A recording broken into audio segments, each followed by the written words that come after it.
Deep research. I'm sure you've heard of the term, but what does that actually mean? So today I want to take you guys through a small but incredibly powerful feature of Spock called research. Now, what this basically means is when you need thorough, in-depth information into anything you can imagine.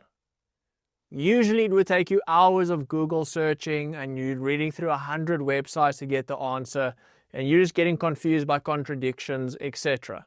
Research essentially aims to solve that. So the research feature of Spock works as follows. When you have a question about a competitor's marketing campaign, what car to purchase, what areas to go live in, or what possible jobs kind of are tailored towards certain skills, whatever it may be, you'll use the research feature on Spock. You'll enter your query, you'll enter your topic. What then happens is as soon as you hit that send, Spock breaks that up into subtopics, does a bunch of different Google searches per subtopic, reads through every single source thoroughly, brings it all together, synthesizes it, builds a very comprehensive report that you can then use to help you make better decisions, get insight into certain areas. Whatever you required that research report for, Spock is there to help. Now, for that, I want to do a very quick demo of what that actually looks like. So, on Spock, when you've got your topic that you want to be researching, I'm, for example, very interested in the AI adoption rates in South Africa. I will enter in my query, what are the AI adoption rates in South Africa? Now, instead of just clicking send, I'm going to open up my tools, click on research, and then I'm going to click send. Now what you'll see is it breaks the topic down for deep research.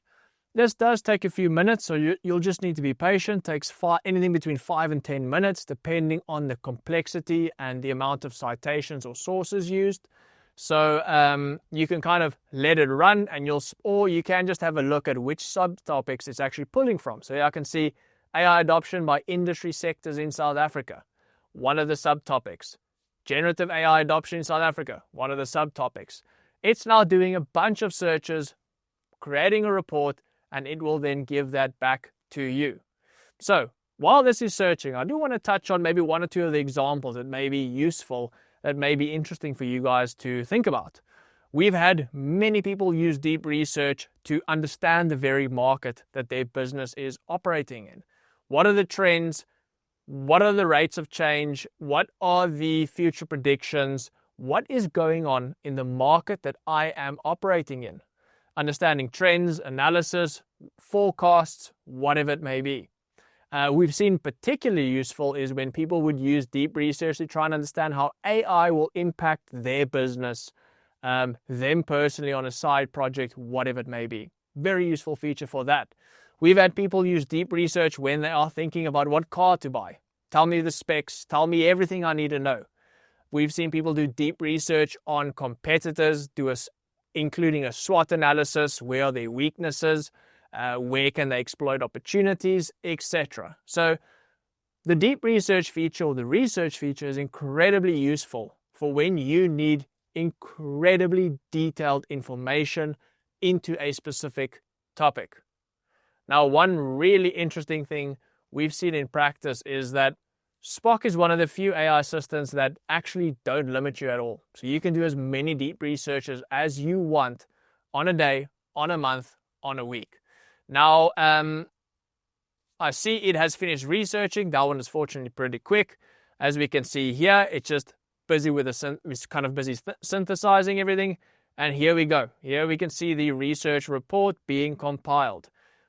An executive summary, introduction, key findings, rapid and accelerating AI adoption, especially in generative AI, critical and widening skill gaps, detailed analysis touching on each of these components, the rise of Gen AI, national strategy and regulatory landscape, infrastructure, investment and innovation, and so forth.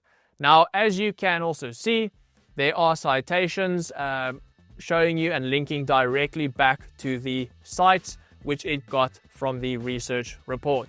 So you can always go verify the information or the content if you want. And we found this to be an incredibly useful feature for you to use in your day-to-day. And we hope you make the most of it, and we look forward to the next session.